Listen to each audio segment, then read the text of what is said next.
Good day. This is part 2. Foundation is key. Must unlearn, then learn. We have to have a great foundation in these things and what's going on in the world. There's a lot of things that we don't know. A lot. So follow me on this little journey. So just got done reading about the Rockefellers, a nice foundation about the Rockefeller family. So let's keep going. Now we understand that the Rockefellers, from what I read in part 1, I'll read it again. To shield his wealth from federal taxes, John D. Rockefeller created the Rockefeller Foundation, a web of affiliated tax-exempt organizations that today effectively dictates through their money. They dictate their agenda to the political, religious, and educational entities of our country. Dictate. That means money, rules. John D. Rockefeller's ideology rules. Please remember this. The Rockefeller Foundation has a tradition of financially supporting Ivy League and other major colleges and universities over the generations, including Yale. Said the Rockefellers' financial support is considered by them an investment with the intent of using these schools to farm the up-and-coming generations of people who will support the great plan through placements in existing corporations, banks, and governments. Placements. They dictate. Just want you to understand these things. Okay. So Mr. Alvin Toffler had a quote, and he said, "The illiterate of the 21st century will not be those who cannot read or write, but those who cannot learn, unlearn, and relearn." So if you're stuck in your confirmation bias, you're illiterate. If you have a normalcy bias, you're illiterate. A lot of these people who sit in these churches, they are literally illiterate because their pastor's illiterate, or their pastor is keeping them illiterate.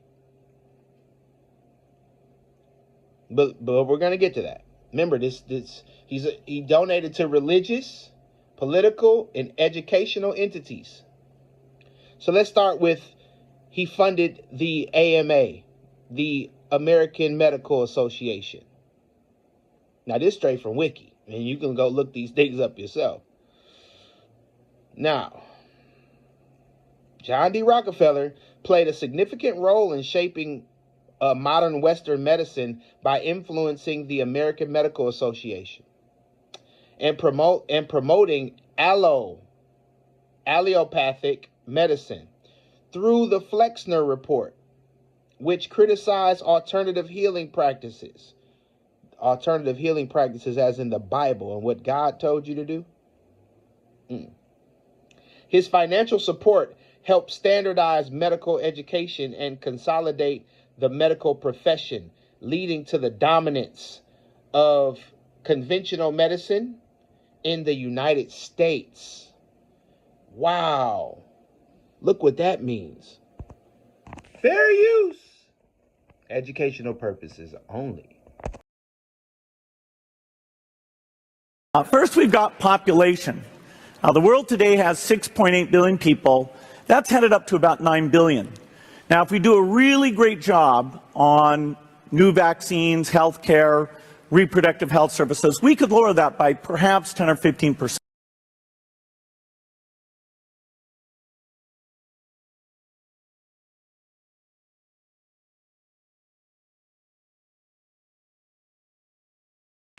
I hope this is building your foundation. Now let's look at the Flexner Report. The Flexner Report is a book-length landmark report of medical education in the United States and Canada, written by Abraham Flexner and published in 1910 under the aegis of the Carnegie Foundation. Flexner not only described the state of of medical education in North America, but he also gave detailed descriptions of the medical schools that were operating at that time. He provided both criticism and recommendations for improvements of medical education in the United States. Of course he did. Of course. It's funded by the Rockefellers. As we read in the foundation, they looked at it as investments with the intent of using these schools to farm the up-and-coming generations of people who will support the Great Plan, the Great Reset, the NWO, through placements in existing corporations, banks, and governments. Right. So they stopped the holistic, they stopped the going out and getting plants and making tinctures, teas. Oh no, we need to give them a pill. Yeah, we gotta give them a pill. And then we're just doing tests on them. Anybody remember the Tuskegee experiment? Anybody remember the Indians that they were giving blankets to, thinking that they were caring about them in the wintertime? But yeah. So let's move on to the General Education Board, public schools. The General Education Board was a private organization which was used primarily to support higher education and medical schools in the United States and to help rural white and black schools in the South, as well as modernize farming practices in the South. It helped eradicate hookworm and created the county agent system in American agriculture, linking research and state agricultural experiment stations with actual practices in the field.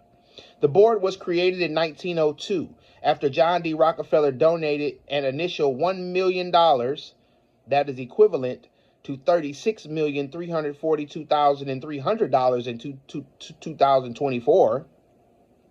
Jesus. To its cause. Says the Rockefeller family would eventually give over $180 million to the fund, the General Education Board. Prominent member Frederick Taylor Gates envisioned, I quote, the country school of tomorrow, wherein young and old will be taught in practicable ways how to make rural life beautiful, intelligent, fruitful, recreative, healthful, and joyous, end quote. In 1934, the board was making grants of $5.5 million a year. It spent nearly all of its money by 1950, and it closed in 1964. So let's see how good it really did.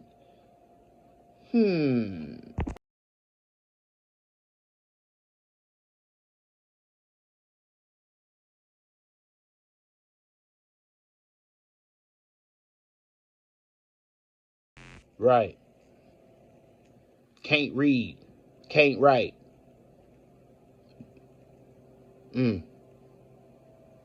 But John D. Rockefeller said, I don't want a nation of thinkers. I want a nation of workers. This is foundational, people. Just connect your own dots to what you're going through in your life and what you've heard So let's go over some quotes. Let's start off with things this is Mayor Amsel Rothschild. He says, let me issue and control a nation's money, and I care not who writes the laws. Right. It's the same thing that Rockefeller told us. If they got the money, their ideologies are going to be in anything that they put their money to.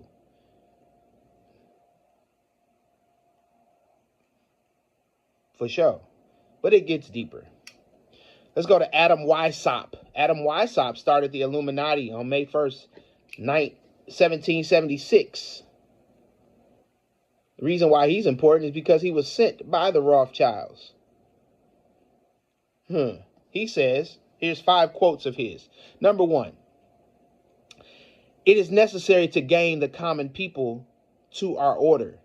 The best means to do that end is influence in the schools. End quote. Number 2, the most wonderful thing of all is that the distinguished Lutheran and Calvinist theologians who belong to our order really believe that they see in it, the Illuminati, and true and genuine sense of Christian religion. Oh, mortal man, is there anything you cannot be made to believe? You Lutheran, Martin Luther, you Protestants, just more logs on the fire. Calvinists, tulips. Is there anything you cannot be made to believe? Lord, have mercy. Can't make this stuff up, man. Can't make it up. Go do your own homework. Another quote says, we must win the common people in every corner. This will be obtained chiefly by means of the schools and by open, heartly behavior, show, condescension, popularity, and tolerization of their prejudices, which we shall at leisure root out and dispel. You see that popularity? So when you listen to any of these Christian content creators and people are advocating for smart Christian and biblical response and garbage. The popular garbage. And the road is narrow. It's not broad, right? Is that what the scripture says? Oh, okay. Next quote.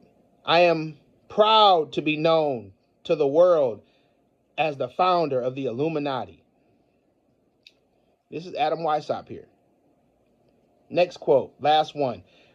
By establishing reading societies and subscription libraries and taking these under our direction and supplying them through our labors, we may turn the public mind which way we will.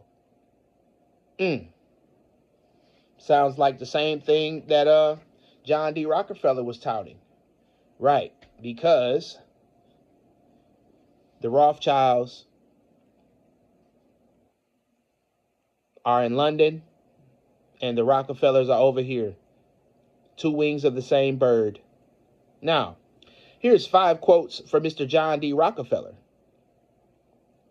I would rather earn 1% off of 100 people's efforts than 100% of my own efforts.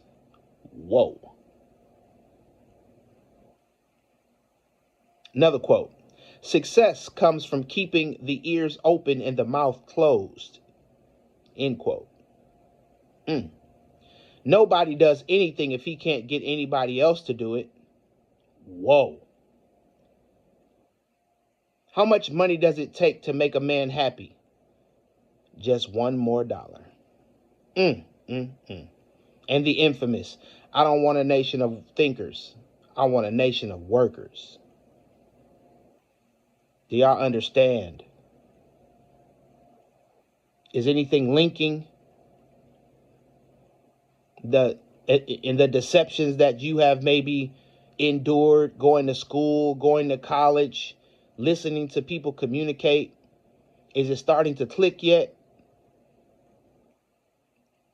For the love of money is the root of all evil. You don't think these people love money?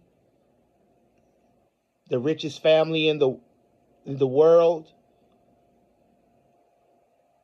and their affiliation with your schools, your kids' schools, your seminaries, your lovely pastors, and the American Medical Association.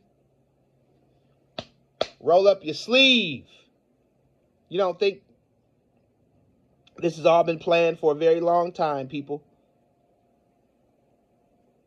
We must learn, unlearn, and relearn. Foundation is key. So, the next part of this is we're going to read about these seminary schools because they funded those too. So if your lovely pastor went to a seminary school, you definitely might want to question their doctrines and question what they preach on Sunday, especially who they get their notes from. You definitely want to, because we are in the end times. And if your knowledge isn't increasing in the Lord, you've been duped, hoodwinked, and bamboozled.